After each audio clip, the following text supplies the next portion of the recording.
Praise the lord everyone.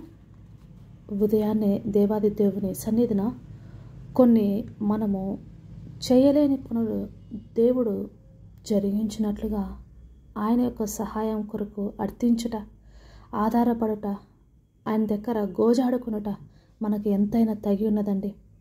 నా మనసును ఎంతగానో బాధిస్తూ 3 రోజుల నుంచి వేధిస్తున్నటువంటి ఒక విషయం, దేవాది దేవుని సన్నిధిలో మొరపెట్టాలని మీ అందరిని కూడా దేవుని సన్నిధిలో ఈ విధంగా మొరపెట్టింపచేయాలని దేవుడు ప్రేరేపించాడండి. అదేమిటంటే మన యొక్క చిన్న బిడ్డల గురించి, యవ్వన బిడ్డల కాపుదల గురించి మనం దేవుని సన్నిధిలో మొరపెట్టాలి. సభ్య సమాజము తలదించుకొను సంఘటనలు, బిడ్డల విషయంలో ఏమాత్రము రక్షణ లేని రోజుల్లో, బహు చెడ్డ రోజుల్లో జీవిస్తున్నాం.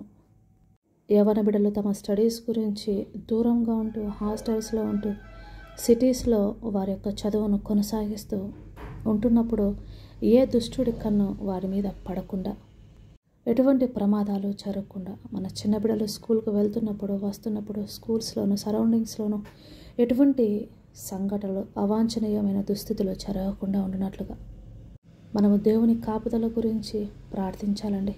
ఆయన యొక్క ప్రసన్నత కొరకు మన బిడ్డల చుట్టూ కంచె వేయినట్లుగా మన ప్రార్థన ఉండాలి.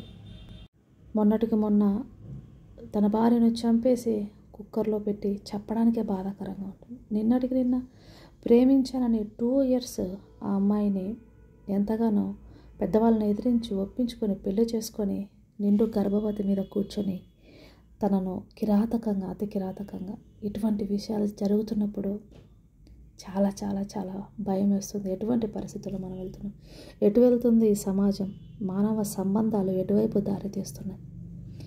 జాగ్రత్త యవ్వన బిడ్డలారా, చాలా జాగ్రత్తగా ఉండండి. దేవుడిచ్చిన ఆజ్ఞలను మీరకండి, తల్లిదండ్రులను ఎదిరించకండి, భయభక్తులు కలిగి ఉండండి. మీ యొక్క దేహము దేవుని ఆలయమని మరవకండి. అది పరిశుద్ధమైన దేవుడు నివసించడానికి యోగ్యమైనదని మీరు మరవకండి. క్రీస్తుకు బయలుజేపులకు సంబంధం ఏముంది? మనకు ఈ లోకంతో, లోకస్తులతో సంబంధం ఎందుకు? విశ్వాసికి అవిశ్వాసితో పొత్తు ఎందుకు? ప్రభు వారు హెచ్చరిస్తున్నారు. అందుకే ఆయన ఇశ్రాయేలు ప్రజలకు ఖచ్చితమైన ఆజ్ఞ ఇచ్చారు. మీలో అన్ని జనుల్లోనూ ఎవ్వరూ వివాహము చేసుకోకూడదు, మీ బిడ్డలను వారికి వివాహమునకు ఇవ్వకూడదని దేవుడు ఎందుకు అలా చెప్పి ఉన్నారండి? యాకోబు కుమార్తె ఒక్కగానొక్క కుమార్తె, అంతమంది అన్నదమ్ముల్లో ముద్దుగా పెరిగినటువంటి ఆ యవ్వనస్తురాలు ఒక అన్యుని చేతిలో పరాభవం చెందలేదా? చెరచబడలేదా? ఇటువంటి సంఘటనల ద్వారా మనము ఈరోజు అనేకమైనవి చూస్తున్నామండి, అనేకమైనవి వింటున్నాం. అది జుగుప్సాకరంగా, ఆలోచనకు అందని విధంగా చాలా భయంకరంగా ఉంటున్నాయి. దయచేసి దేవుని సన్నిధిలో మోకరిల్లి మొరపెట్టాలి. మనం ఎల్లప్పుడూ మన బిడ్డలతో కూడా ఉండలేం, కానీ మన ప్రార్థనలు వారి చుట్టూ ఉంటాయి, కాపుదలగా నిలుస్తాయి. లామెంటేషన్స్ చాప్టర్ 2 verse 19లో చెప్పబడినట్లుగా రేయి మొదటి జామున లేచి మీ బిడ్డల కొరకు మీ యొక్క హృదయమును కన్నీళ్ళ వలె ఆయన సన్నిధిని కుమ్మరించండి. నీళ్లు కుమ్మరించినట్లుగా కుమ్మరించాలి ఆయన సన్నిధిలో మన ప్రార్థన అవసరతలు. మన బిడ్డల గురించి, మన చిన్న బిడ్డల గురించి, మన యవ్వన బిడ్డల గురించి మరవకండి. ప్రియ సహోదరి సహోదరులారా, బిడ్డలకు దేవుని కాపుదల చాలా అవసరం. ప్రేమ పేరుతో మోసగింపబడుతూ ఈ యవ్వన ఆకర్షణ ఎంతగానో వారి మరణానికి దారితీస్తుంది. అల్లారు ముద్దుగా పెంచుకున్న తల్లిదండ్రులకు గుండె కోత మిగులుస్తుంది. ప్రార్థిస్తాం వారు ఎటువంటి శోధనలో పడిపోకుండాట్లుగా, దేవునిలో నిలవబడినట్లుగా ప్రార్థిస్తాం.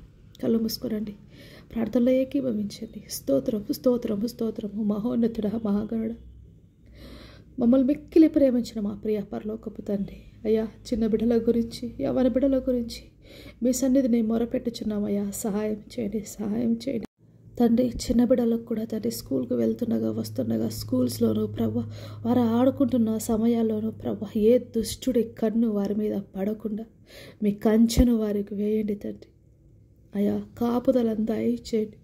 మీరే మమ్మల్ని సురక్షితంగా జీవింపజేయగల దేవుడు ప్రభువ, సహాయం చేయండి తండ్రి. యవ్వన బిడ్డలు స్టడీస్ కొరకు తండ్రి తల్లిదండ్రులను విడిచి ఎన్నో దూరంగా ఉంటూ ఎంతగానో ప్రయాసపడి చదువుతున్నప్పుడు ఏ దుష్టుడి చూపు వలనో మాట వలనో వారు త్రొట్టిల్లుతున్నారు, ఆకర్షణకు లోనవుతున్నారు. అపవాది మాట్లాడేటువంటి ఆ తీపు మాటలకు హవ్వ పడిపోయినట్లుగా తండ్రి, వారు ఆకర్షణతో అదే ప్రేమనుకొని ప్రభువా పడిపోతున్నారు, జీవితాన్ని నాశనం చేసుకుంటున్నారు. అయ్యా సహాయం చేయండి తండ్రి.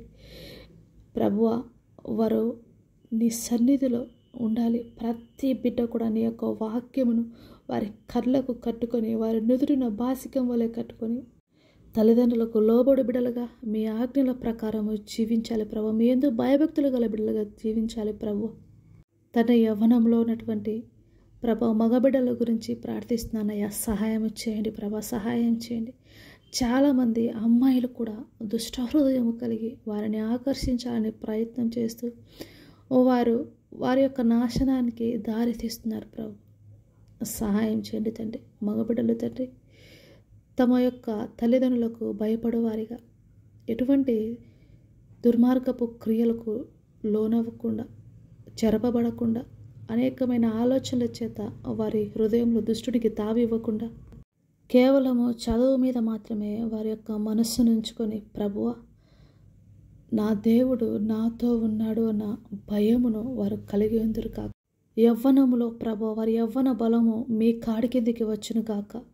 మీ కాడి బహు సులువైనదని, మీరు కూడా పక్క నుండి మోస్తున్నారని, మీరు వాడితో నడిచే దేవుడని, ఎల్లప్పుడూ విడువక ఎడబాయక తమ యవ్వన బలమును మీకు ఇచ్చెదరు కాక. మీ కొరకు మీ చేతుల ఆయుధముగా వారు పని చేదురు కాక. తండ్రి అంబుల పొదలోని అంబుల వలె ప్రభువా నీ కొరకు గురి కలిగి జీవించుదురు కాక. తండ్రి ప్రతి దినము ప్రతి తల్లిదండ్రులు ప్రభువా వేకుని నీ సన్నిధిని వారి హృదయము ఈ విధంగా కుమ్మరించుటకు, వారి బిడ్డల చుట్టూ వారి యొక్క కుటుంబం చుట్టూ ఈ విధంగా ప్రార్థన కంచె వేయుటకు మీ సహాయం దయచేయండి ప్రభు. ప్రార్థనలో మెలకువ కలిగి పట్టుదల గల ప్రార్థన చేస్తూ విడువక ప్రభు మీ పాదములు పట్టుకొని గోజాడుకునే భాగ్యము దయచేయండి. రోధించు భాగ్యమును దయచేయండి. ప్రలాపించు భాగ్యమును దయచేయండి తండ్రి. ప్రతి బిడ్డను, ప్రతి యవ్వన బిడ్డను, ప్రతి ఒక్క చిన్న బిడ్డను మీ పాదాల దగ్గర సమర్పించుకుంటూ వారి చుట్టూ మీ రక్తపు కంచెను వేస్తూ ఏ దుష్టుడు దాన్ని దాటి రాకున్నట్లుగా ప్రభువా వాటి తాళపు చెవులు మీ దగ్గర ఉన్నాయని మేము విశ్వసిస్తున్నాం. ప్రతి ఒక్క బిడ్డను ప్రాణాత్మ శరీరములు మీ చేతిలో సమర్పించుకుంటూ సమస్త స్తుతి మహిమ ఘనత మీకే చెల్లిస్తూ నా ప్రభును నా రక్షకుడైన యేసు నామంలో అడిగి వేడుకుంటున్నాను పరమ తండ్రి. Amen. God bless you all. Have a good day everyone.